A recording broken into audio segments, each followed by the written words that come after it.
A Kangaroo Fern production. Is the only thing you can do wrong is to assume that you have the answer to what is the best community platform, when actually it doesn't matter what you want. If your audience don't want to use Discord, it doesn't matter what you do, they will not use Discord. So you've got to just be mindful of that. You know, a lot of people get that wrong because they say, well, I can put my audience where I want, it's my show, blah blah blah, and that simply does not work. So ask them where they want the community to be built. I think that's vital. This podcast is produced and managed by Kangaroo Fern Media Lab, Australia's independent video and podcast company. We do the podcasting hard bits so you don't have to. We make podcasts easy. Book a call at www.kangaroofern.com.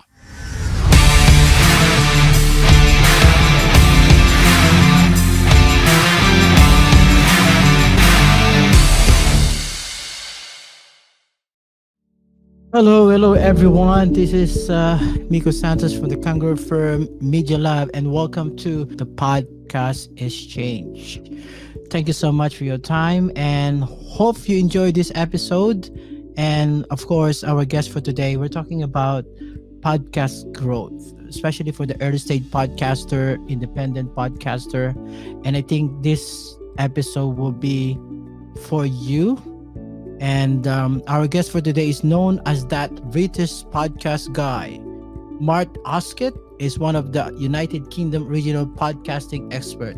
He is the managing director and co-founder of podcast hosting, analytic, and monetization platform Captivate.fm, which acquired by Global in 2020, and also known worldwide as insightful, provocative, and actionable podcast industry key speaker. Please welcome to that Podcast Exchange, Mark Asquith. Hello, Mark. How are you today? I'm good, thanks, Mika. Thanks for having me. It's a pleasure.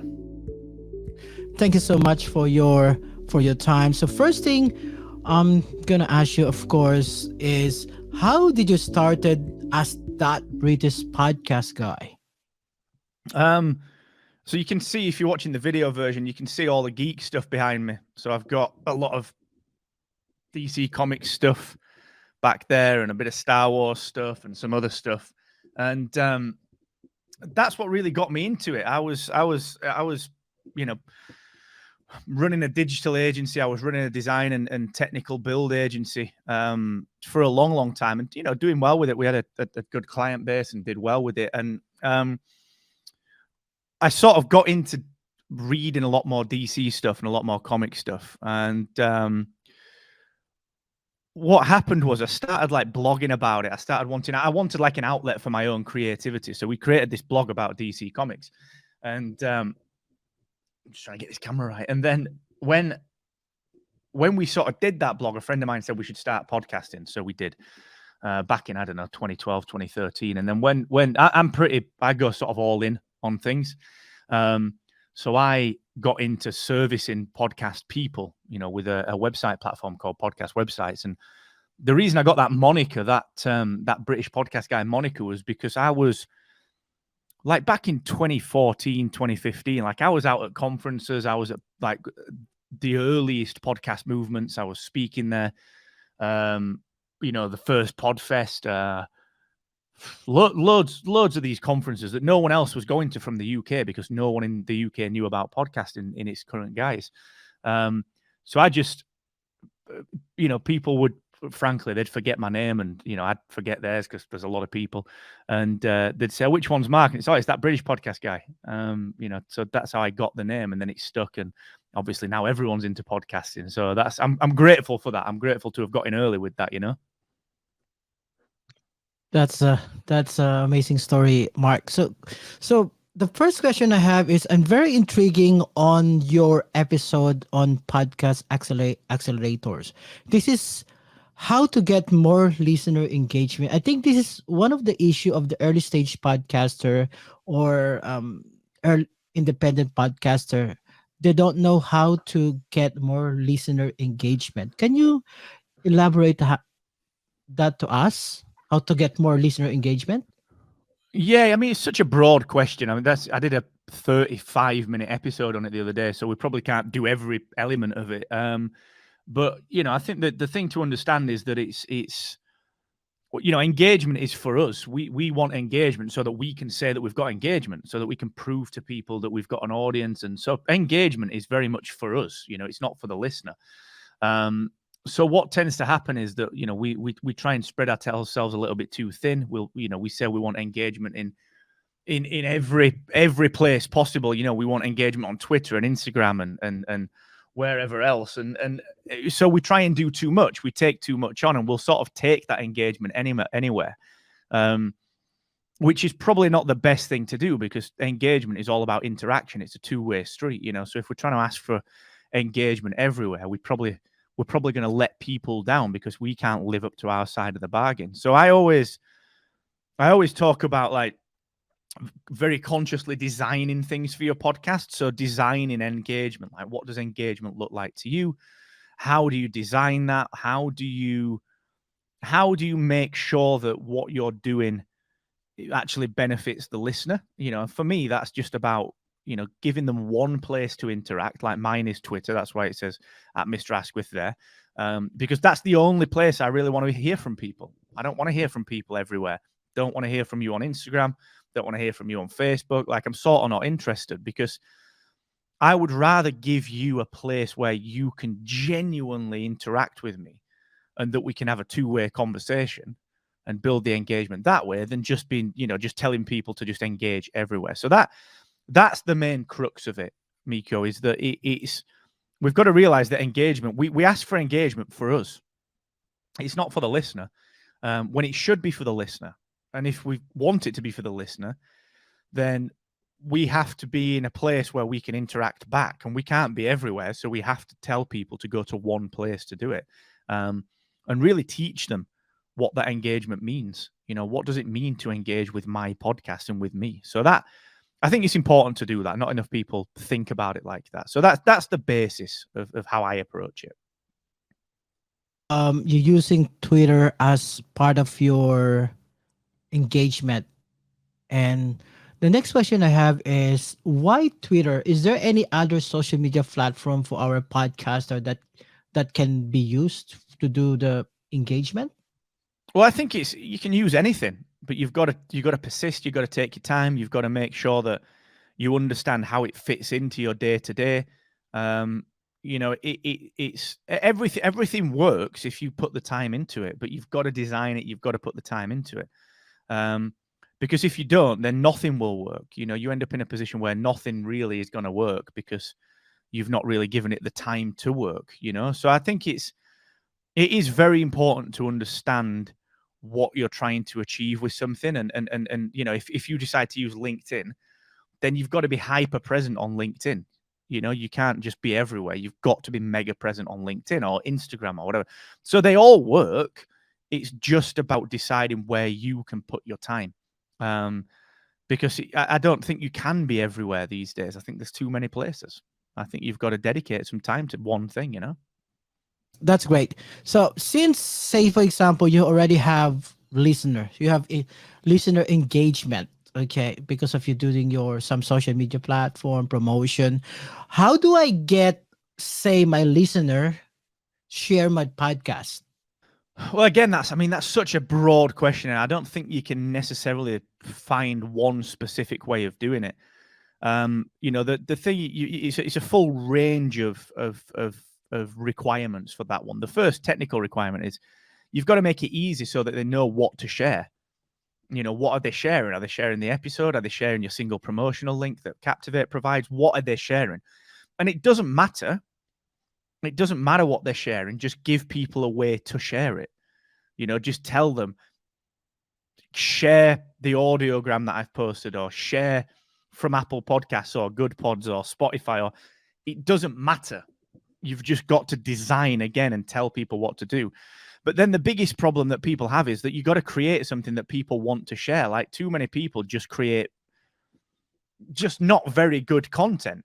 Frankly, they'll create quick fire content because they think podcasting is quote unquote easy. And it won't be good content. It just won't be good content. It'll just be average content that people want to put out because it's easy to put average content out, but people don't share average.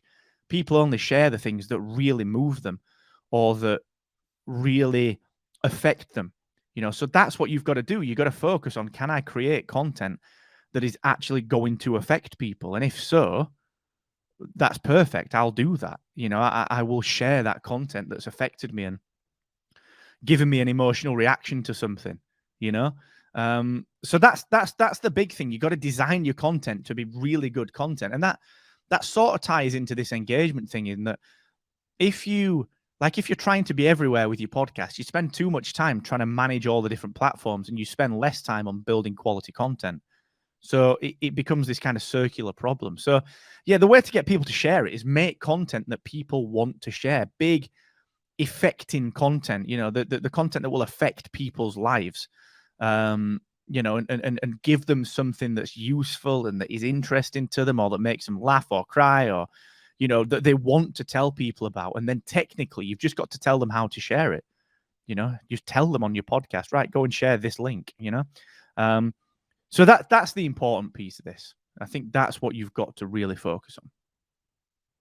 So you're saying you have to have a good quality content. So on doing that, do we really need to, before plan the content, do you really need to have niche down your audience, or you should know your customer avatar? Yeah, I think the more specific your content is, the better it will do. I think always niching your content down is always useful. Having a hyper-focused set of people is much better than just targeting broad content. The avatar is a funny one because there is never one avatar that fits anything. We run Captivate and there's never one avatar.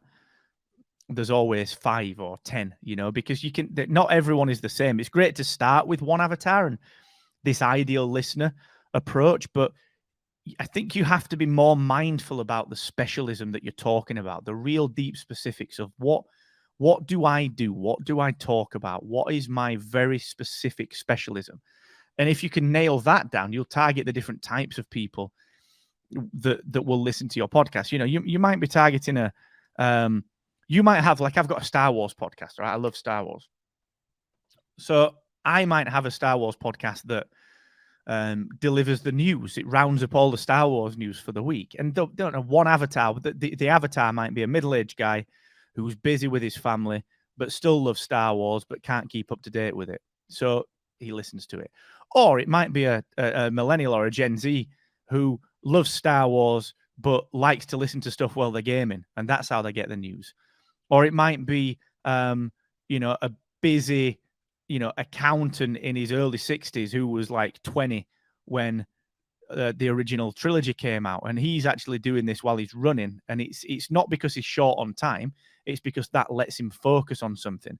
And they're all financially different. They're all life stage different. They, if you think about how you build an avatar, they've all got different circumstances, but the niche is people who want Star Wars news on their terms. So I'm a fan of the avatar concept, but I think it's overdone, and I think it's an oversimplified version of actually how to base your marketing. So instead, focus on a niche, but write up what the niche is. What do I deliver for people? So that, I think that is more important than a quality avatar. I mean, don't get me wrong, you should do probably a base avatar for yourself so that you understand what's going on. But I don't think it's really going to super help. I don't know anyone that's really deeply helped. All right. So great insight for that one. So what is your thoughts on using the podcasts to build your own audience? I think if we all want to build an audience if we've got a podcast. And even if we say we don't, like we're just starting a podcast because we enjoy doing it, by the time we've figured out that we're good at podcasting or we enjoy podcasting, we then switch to wanting to build a bigger audience. So it's sort of like, even if you don't want to build an audience now because you're just doing it for fun, you will in the future. So that's what the point of this is to build an audience. whether you build an audience to monetize it, whether you build an audience for some other reason, it sort of doesn't matter. You always inevitably get to the point where you want to build an audience. So yeah, I think it's the perfect medium for building something. However, it's a very long-term medium. It's something that will take time. It's something that you will need to spend a lot of time nurturing and focusing on and being consistent with. But yeah, of course, that's what we ultimately all want to do. And podcasting is a great tool to do that, to build your own audience. So yeah, no question there at all. It's a great medium for doing that. And it just requires focus and consistency, just like anything. If you're building a YouTube channel, the goal is to build an audience there. So yeah, it's important to focus on that. I think, yeah, we all want an audience, and that's why we do this. On building the audience, do you have any specific advice to them? Say you want to build a community within your podcast.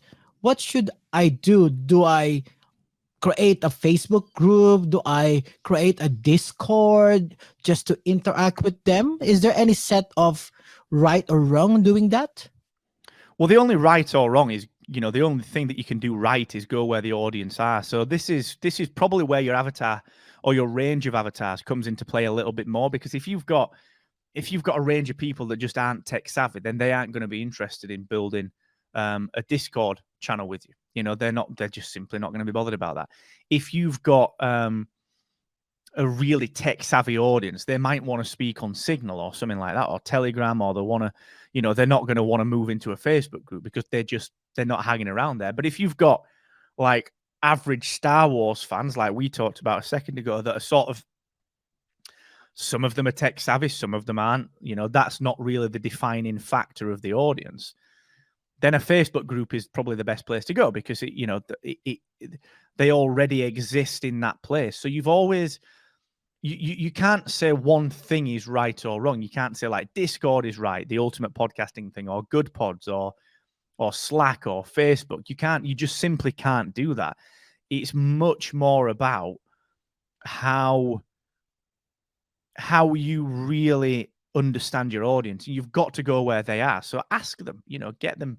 We talked about engagement and interaction. Ask them, where would they want the community to be built? What do they use? And let them tell you, because they'll tell you. So the only right or wrong in that circumstance is the only thing you can do wrong is to assume that you have the answer to what is the best community platform, when actually it doesn't matter what you want. If your audience don't want to use Discord, it doesn't matter what you do, they will not use Discord.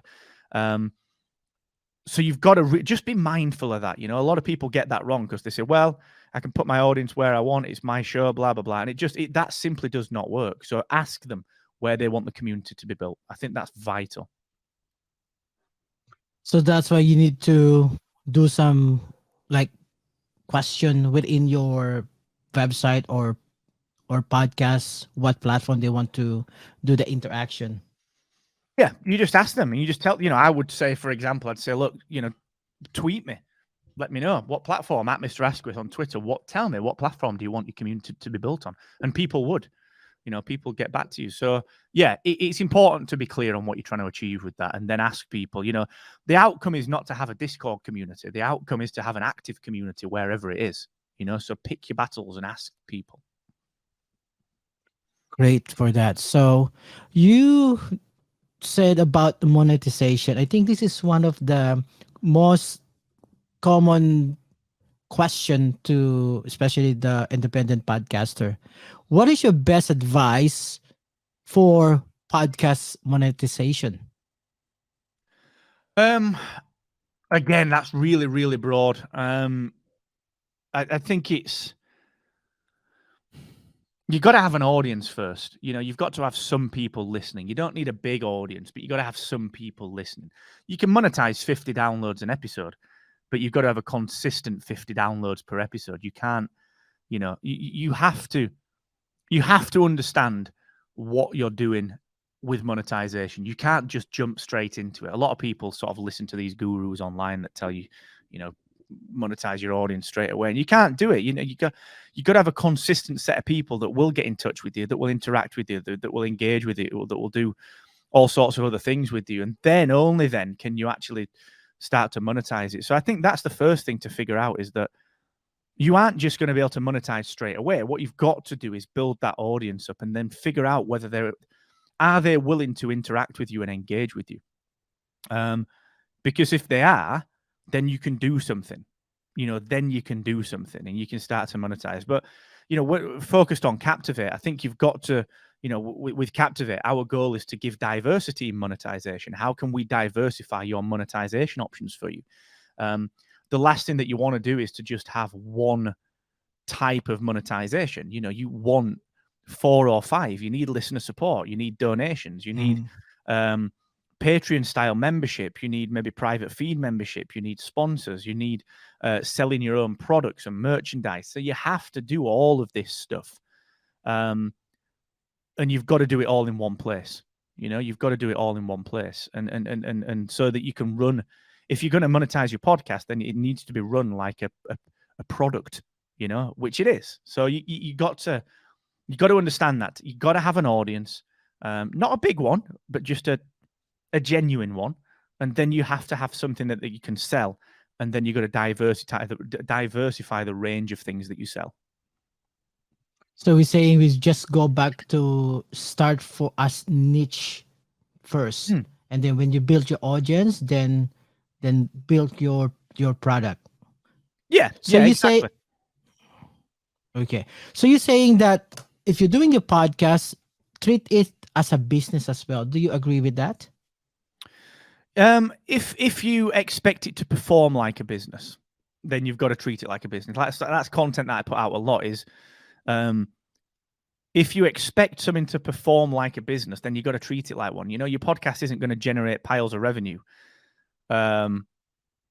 if you don't treat it like something that needs work. It's like anything. You can't go to the gym and make progress unless you put the time in. You can't get better at guitar unless you practice.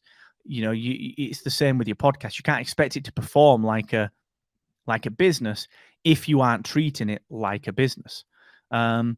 So I think that is a really important distinction to make. Be really clear that if you expect performance from your podcast, then you better treat it like something that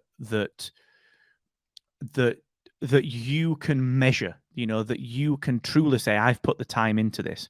Here's why it's performing. So, yeah, you've got to be really clear on that. Nothing will perform if you don't put the time into making it perform, if that makes any sense.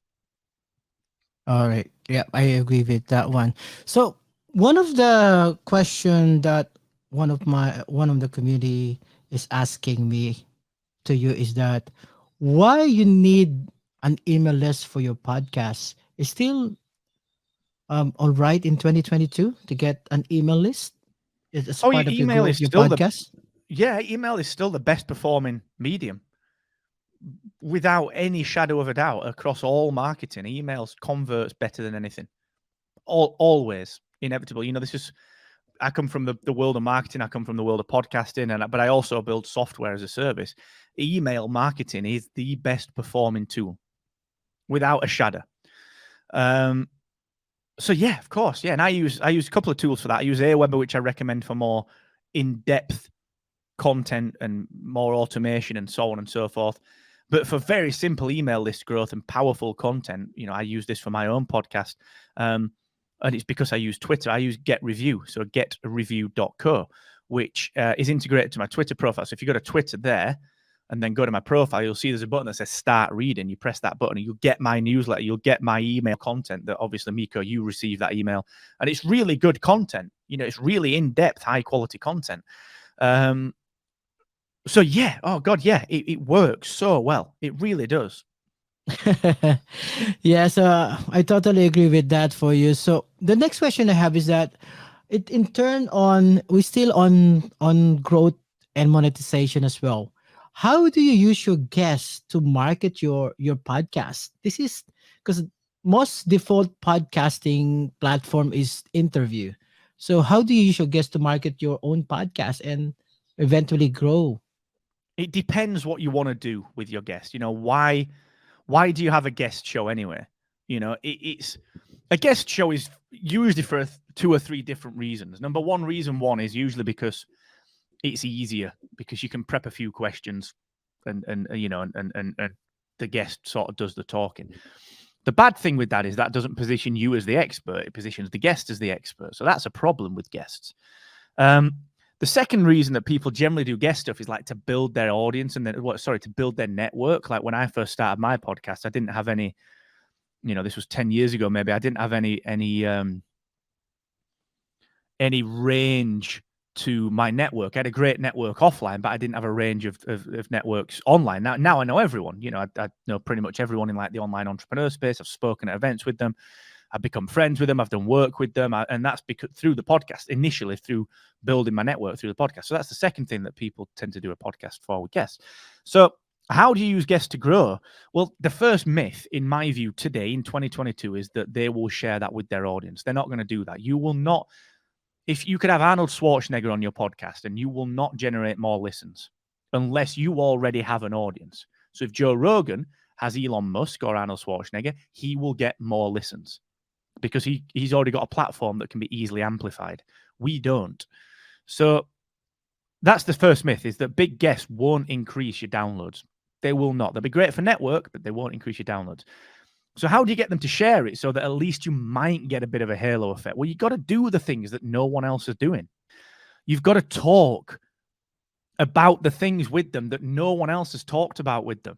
You've got to go deep into the things that they want to talk about, but that no one else has asked them. You've got to surprise them with content. You've got to surprise them, take them to places that they've never been, have conversations that they've never had, get them to share things that they've never shared. And then they'll want to tell their audience about this new thing that they've never spoken about before. And that, in my view, is the only way to rely. It doesn't matter whether you create assets, videos, pull quotes, images, doesn't matter what you create. In my view, they will not share it in any meaningful way unless you take them to a place that's different. That is the only way to do it. In my view, in 2022, that's the only way. All right. Yeah, that's a great insightful. So this is another question this is from a podcast producer, and her question is, what is unique with Captivate.fm compared to other hosting, and how the podcast producer like us leverage of the power of Captivate? Oh, there's so much about Captivate that's unique. The first thing is that we don't want to work with every podcaster. We don't have a free plan. We're not giving out Amazon vouchers. We don't have a 2-week free trial. We don't have a 1-month free trial. We don't give the rest of the month free. Don't do any of that stuff. It's a 7-day free trial. And the reason for that is that we only want to work with serious growth-focused podcasters. We genuinely do not want to work with someone that is not willing to put time in to grow their podcast. That's the first thing. That is our niche. That is it. That is our focus. What we do to help with that is that, we do so much. Like, I've built multiple businesses over the years. We've got a lot of track record in knowing how to grow things. So we teach a lot of that. We've got our growth labs, which is our fully included academy. It's built directly into Captivate, which is all free. We do our growth masterminds every single month, but in particular, the technical feature set, because we only want to work with serious growth-focused podcasters. What's up, Kai? We focus on a skill set, a toolkit that is really specific, that no one else does. There is no other host that does the stuff that Captivate does to help you. For example, we've got a free guest booking and interview management platform that you just use. We've got fully granular team access. We've got performance comparison reports. We've got host multiple podcasts. We've got a single promo link where you can just say, go to one link, markasquith.com/listen. Captivate measures the traffic. It measures the click-throughs to the different directories. We've got our one-click attribution links where instead of using pretty links or Bitly, you can create your own attribution links in the back end of Captivate, which we measure. We link to your dynamic content. We will give you performance statistics on. We give you so much more. The show notes builder, automatic show notes builder, insert shortcodes for your guest, for your attribution links, for your copyright, for everything. And Captivate builds your show notes for you automatically. You don't have to do anything. So we do so much for the serious podcaster. There's loads. There is so much that no one else does. Like, everyone else is focused on simple stuff. We don't. We focus on useful stuff. Our dynamic content engine, you can paint over adverts that you've previously baked in and replace them with dynamic content. Whatever dynamic content you put into your audio using our dynamic ad insertion tool, we will create show notes for that based on what you've put in there. Like, there is no other platform that does what Captivate does. No other platform on the planet. Someone described it last week as the most complete toolkit for the serious podcaster, which I think is perfect. It is so specific to the seriously growth focused podcaster. Great. It really So is. I got of it.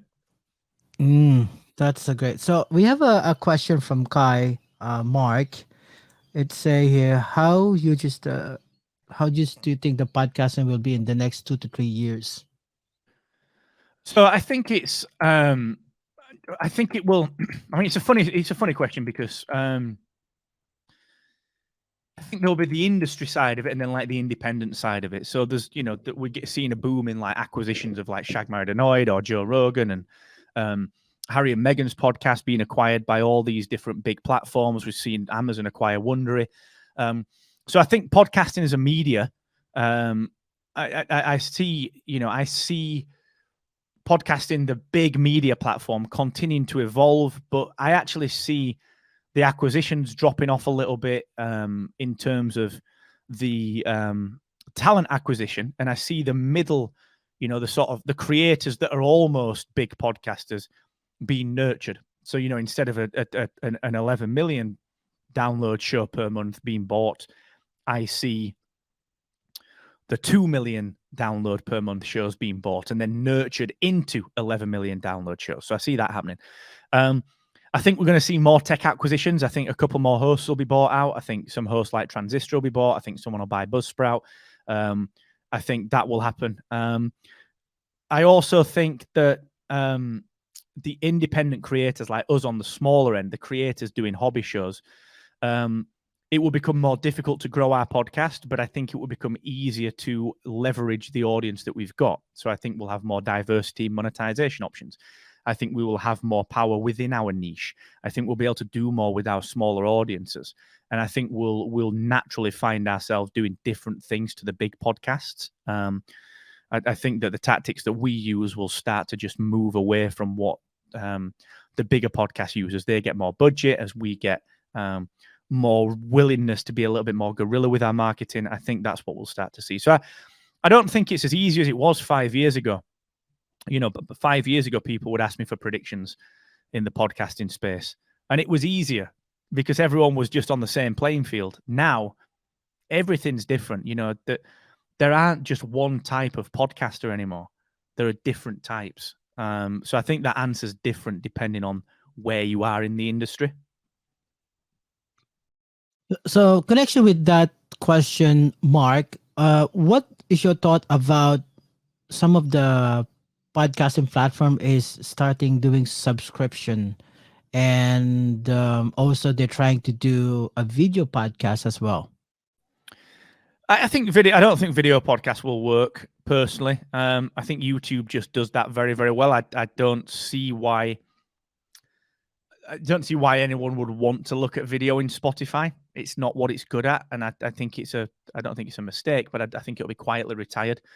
I think subscriptions are great. I think the more diversity that people can have in monetization, I think is great. I'd see no issue with that. I was a little not against it, but I was frustrated with Apple with how they implemented it from a creator perspective. But I spoke to Aaron Mankey from Law, who helped me see some different perspectives on that one that I'd never thought about, which was useful. And I do think diversity, if you can have diversity in monetization, that's great. And for me, subscriptions are just one way of doing that. So I don't mind that whatsoever. I think it's a good idea. Thank you for that. So we have another question again. Mark says, for small time podcaster like me, what advice can you give us so we can maximize everything in podcasting industry? That's a great I think question. Kai, it's again, it's such a broad question though. Thank you, Kai. Yeah. I can't play any of those guitars. I'm terrible. I think that the question's so broad, but I think you've got to pick your tools. You know, like Captivate has got so many tools that you're probably not using. You know, spend time. That's the only thing I can say is dedicate time once a month. Spend an hour figuring out a new tool and how you can integrate it, or if you can integrate it into your workflow. Like Captivate show notes builder that we're launching probably next week now is I will instantly use it. So it's a no-brainer. Some of the other tools that we're creating, I will instantly use them. It's an absolute no-brainer. So spend an hour per month working on a new tool and then decide, do I integrate this into my workflow? I do, or do I not? You know, that's the only way you can do it. And then in terms of keeping up with things, like subscribe to newsletters, like get on, you know, go to the Twitter profile at Mr. Asquith and just press start reading. Get on my newsletter. Get on Pod News's newsletter. Get on, you know, all those newsletters that other people read. Get on them. Inside Podcasting. Get on, maybe not Hot Pod because it's a bit more industry, but like Pod News and like I said, mine on Twitter. Just get around the industry, you know. So still try to read, research what's the trending in podcasting. What is your say about repurposing your podcast to YouTube?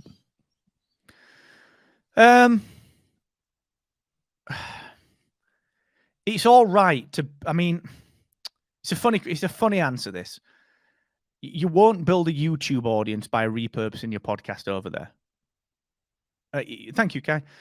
You simply won't because you know you can't spend the time building a YouTube channel while you're building a podcast unless you've got resources. Look at Joe Rogan. He had resources.